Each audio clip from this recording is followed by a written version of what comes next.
ओम शांति। 26/7/25 की वाणी है। मीठे बच्चे, यह संगम युग विकर्म विनाश करने का युग है। इस युग में कोई भी विकर्म तुम्हें नहीं करना है, पावन जरूर बनना है। प्रश्न, अतीन्द्रिय सुख का अनुभव किन बच्चों को हो सकता है? उत्तर, जो अविनाशी ज्ञान रत्नों से भरपूर है उन्हें ही अतीन्द्रिय सुख का अनुभव हो सकता है। जो जितना ज्ञान को जीवन में धारण करते हैं उतना साहूकार बनते हैं। अगर ज्ञान रत्न धारण नहीं तो गरीब हैं। बाप तुम्हें पास्ट, प्रेजेंट, फ्यूचर का ज्ञान देकर त्रिकालदर्शी बना रहे हैं। गेट। ओम नमः शिवाय। ओम शांति। पास्ट जो प्रेजेंट चल रहा है, फिर यह जो प्रेजेंट है वह पास्ट हो जाएगा। यह गायन करते हैं पास्ट का। अभी तुम पुरुषोत्तम संगम युग पर हो। पुरुषोत्तम अक्षर जरूर डालना चाहिए। तुम प्रेजेंट देख रहे हो। जो पास्ट का गायन है वह अब प्रैक्टिकल हो रहा है। इसमें कोई संशय नहीं लाना चाहिए। बच्चे जानते हैं संगम युग भी है, कलयुग का अंत भी है। बरोबर संगम युग 5000 वर्ष पहले पास्ट हो गया है। अब फिर प्रेजेंट है। अब बाप आए हैं। फ्यूचर भी वही होगा जो पास्ट हो गया। बाप राजयोग सिखला रहे हैं। फिर सतयुग में राज्य पाएंगे। अभी है संगम युग। यह बात तुम बच्चों के सिवाय कोई भी नहीं जानते। तुम प्रैक्टिकल में राजयोग सीख रहे हो। यह है अति सहज। जो भी छोटे अथवा बड़े बच्चे हैं, सबको एक मुख्य बात जरूर समझानी है कि बाप को याद करो तो विकर्म विनाश होंगे। जबकि विकर्म विनाश होने का समय है, तो ऐसा कौन होगा जो फिर विकर्म करेगा? परंतु माया विकर्म करा देती है। समझते हैं चमाट लग गई, हमसे यह कड़ी भूल हो गई। जबकि बाप को बुलाते हैं कि है पतित पावन आओ। अब बाप आया है पावन बनाने, तो पावन बनना चाहिए ना। ईश्वर का बनकर फिर पतित नहीं बनना चाहिए। सतयुग में सब पवित्र थे। यह भारत ही पावन था। गाते भी हैं वाइसलेस वर्ल्ड और विशेष वर्ल्ड। वह संपूर्ण निर्विकारी, हम विकारी हैं क्योंकि हम विकार में जाते हैं। विकार नाम ही विशेष का है। पतित ही बुलाते हैं आकर पावन बनाओ। क्रोधी नहीं बुलाते। बाप भी फिर ड्रामा प्लान अनुसार आते हैं। जरा भी फर्क नहीं पड़ सकता। जो पास्ट हुआ है सो प्रेजेंट हो रहा है। पास्ट, प्रेजेंट, फ्यूचर को जानना, उनको ही त्रिकालदर्शी कहा जाता है। यह याद रखना पड़े। यह बड़ी मेहनत की बातें हैं। घड़ी घड़ी भूल जाते हैं। नहीं तो तुम बच्चों को कितना अतीन्द्रिय सुख रहना चाहिए। तुम यहाँ अविनाशी ज्ञान धन से बहुत बहुत साहूकार बन रहे हो। जितनी जिसकी धारणा है वह बहुत साहूकार बन रहे हैं, परंतु नई दुनिया के लिए। तुम जानते हो हम जो कुछ करते हैं सो फार फ्यूचर नई दुनिया के लिए। बाप आए ही हैं नई दुनिया की स्थापना करने, पुरानी दुनिया का विनाश करने। हूबहू कल्प पहले मिसल ही होगा। तुम बच्चे भी देखेंगे नेचुरल कैलेमिटीज भी होनी है। अर्थक्वेक हुई और खत्म। भारत में कितनी अर्थक्वेक होगी? हम तो कहते हैं यह तो होना ही है। कल्प पहले भी हुआ है, तब तो कहते हैं सोनी द्वारिका नीचे चली गई है। बच्चों को यह अच्छी रीति बुद्धि में बिठाना चाहिए कि हमने 5000 वर्ष पहले भी यह नॉलेज ली थी। इसमें जरा भी फर्क नहीं। बाबा 5000 वर्ष पहले भी हमने आपसे वर्षा लिया था। हमने अनेक बार आपसे वर्षा लिया है, उनकी गिनती नहीं हो सकती। कितने बार तुम विश्व के मालिक बनते हो, फिर फकीर बनते हो। इस समय भारत पूरा फकीर है। तुम लिखते भी हो ड्रामा प्लान अनुसार। वह ड्रामा अक्षर नहीं करते, उनका प्लान ही अपना है। तुम कहते हो ड्रामा के प्लान अनुसार हम फिर से स्थापना कर रहे हैं। 5000 वर्ष पहले मुआफिक कल्प पहले जो कर्तव्य किया था सो अब भी श्रीमत द्वारा करते हैं। श्रीमत द्वारा ही शक्ति लेते हैं। शिव शक्ति नाम भी है ना, तो तुम शिव शक्तियां देवियां हो। जिनका मंदिर में भी पूजन होता है।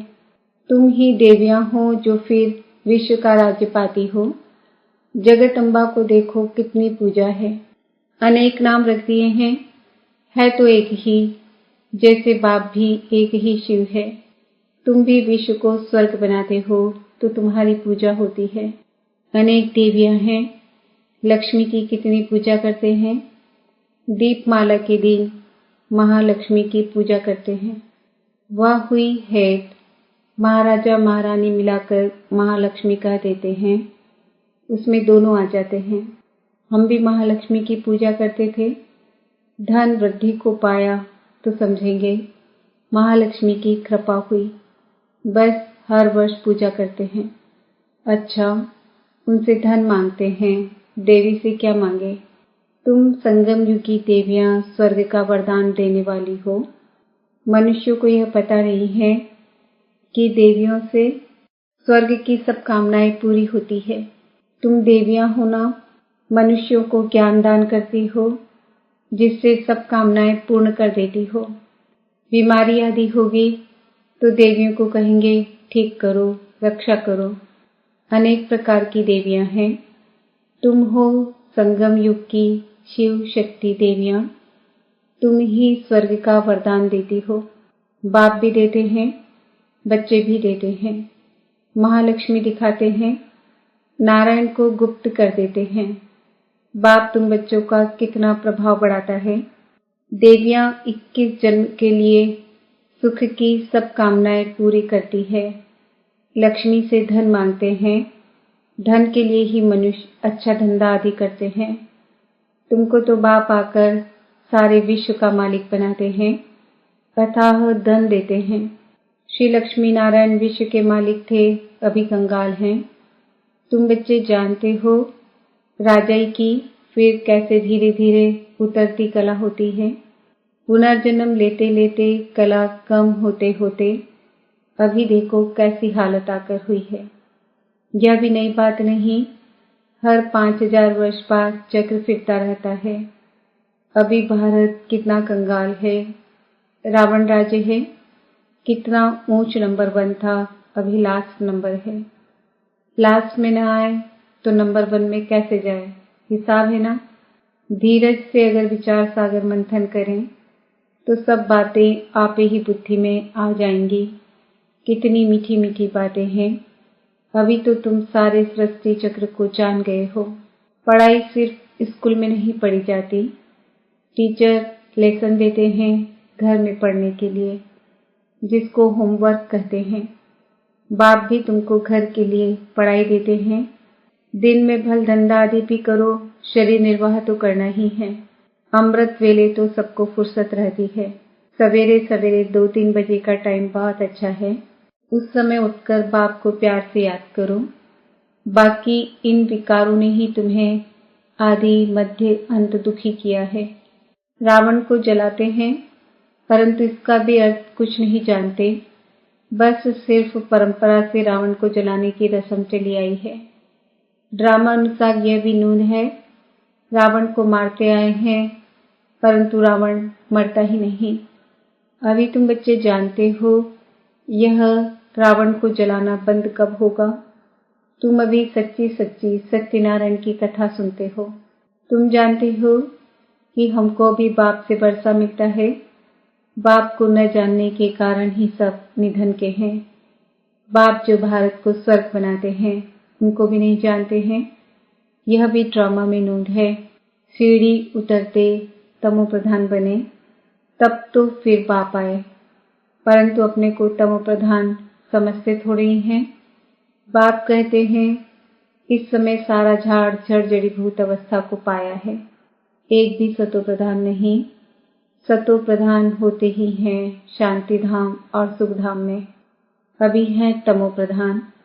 बाप ही आकर तुम बच्चों को अज्ञान नींद से जगाते हैं।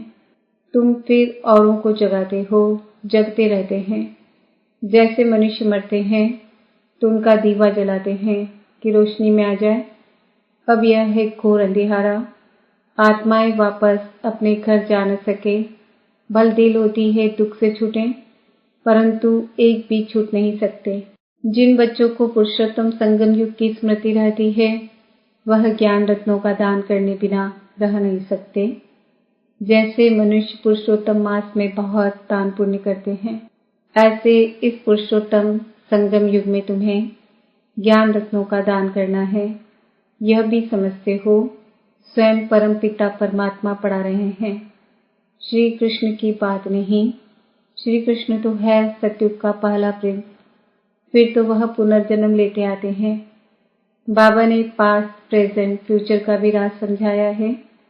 तुम त्रिकालदर्शी बनते हो और कोई त्रिकालदर्शी बना नहीं सकते सिवाय बाप के। सृष्टि के आदि मध्य अंत का ज्ञान बाप को ही है, उनको ही ज्ञान का सागर कहा जाता है। ऊंच त्योंच भगवान ही गाया है, वही रचता है। हेवनली गॉड फादर अक्षर बड़ा क्लियर है। हेवन स्थापन करने वाला शिव जयंती भी मनाते हैं, परंतु वह कब आए, क्या किया, यह कुछ भी नहीं जानते। जयंती के अर्थ का ही पता नहीं तो फिर मनाकर क्या करेंगे। यह भी ड्रामा में सब है। इस समय ही तुम बच्चे ड्रामा के आदि मध्य अंत को जानते हो, फिर कब नहीं। फिर जब बाबा आएगा तब ही जानेंगे।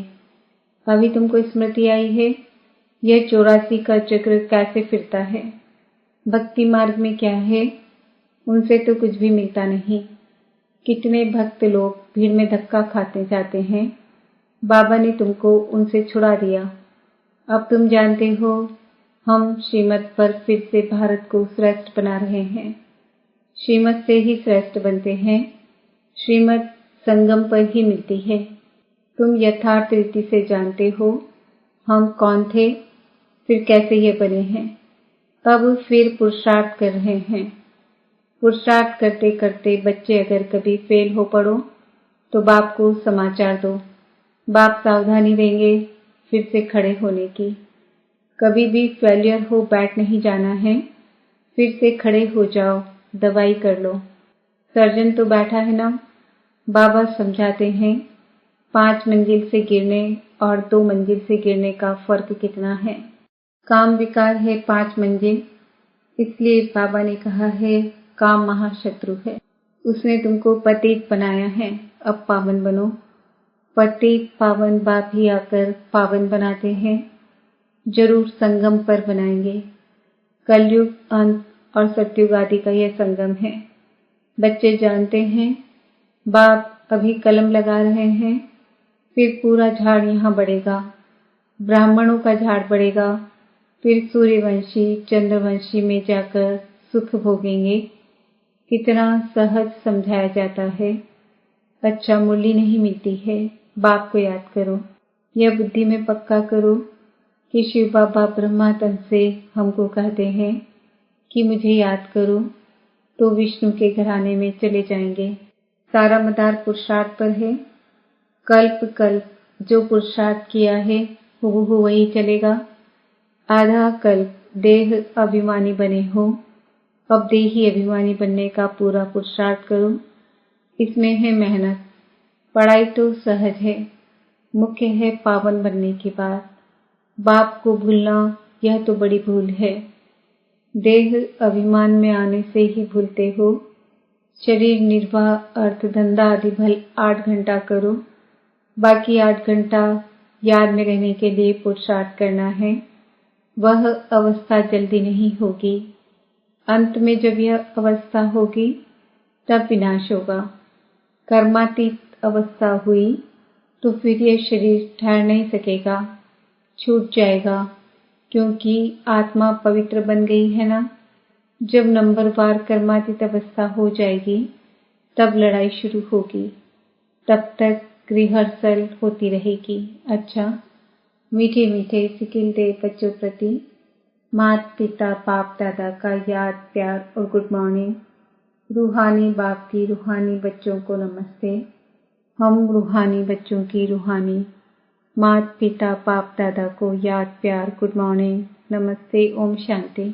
धारणा के लिए मुख्य सार, इस पुरुषोत्तम मास में अविनाशी ज्ञान रत्नों का दान करना है। अमृत वेले उठ विचार सागर मंथन करना है। श्रीमत पर शरीर निर्वाह करते हुए बाप ने जो होमवर्क दिया है वह भी जरूर करना है। पुरुषार्थ में कभी रुकावट आए तो बाप को समाचार देकर श्रीमत लेनी है। सर्जन को सब सुनाना है। विकर्म विनाश करने के समय कोई भी विकर्म नहीं करना है।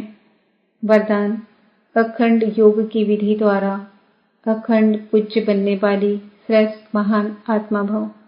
आजकल जो महान आत्माएं कहलाती है उन्हों के नाम अखंडानंद आदि रखते हैं, लेकिन सब में अखंड स्वरूप तो आप हो।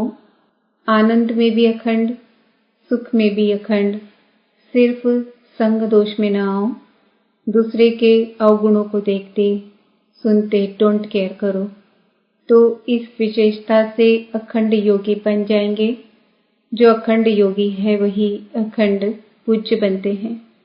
तो आप ऐसी महान आत्माएं हो जो आधा कल्प स्वयं पूज्य स्वरूप में रहती हो और आधा कल्प आपके जड़ चित्रों का पूजन होता है।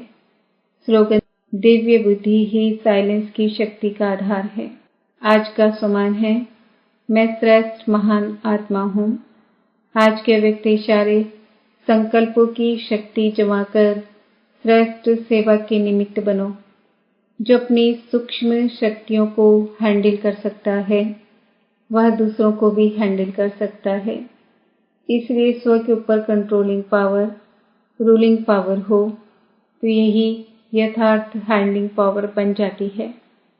चाहे अज्ञानी आत्माओं को सेवा द्वारा हैंडल करो, चाहे ब्राह्मण परिवार में स्नेह संपन्न, संतुष्टता संपन्न व्यवहार करो, दोनों में सफल हो जाएंगे।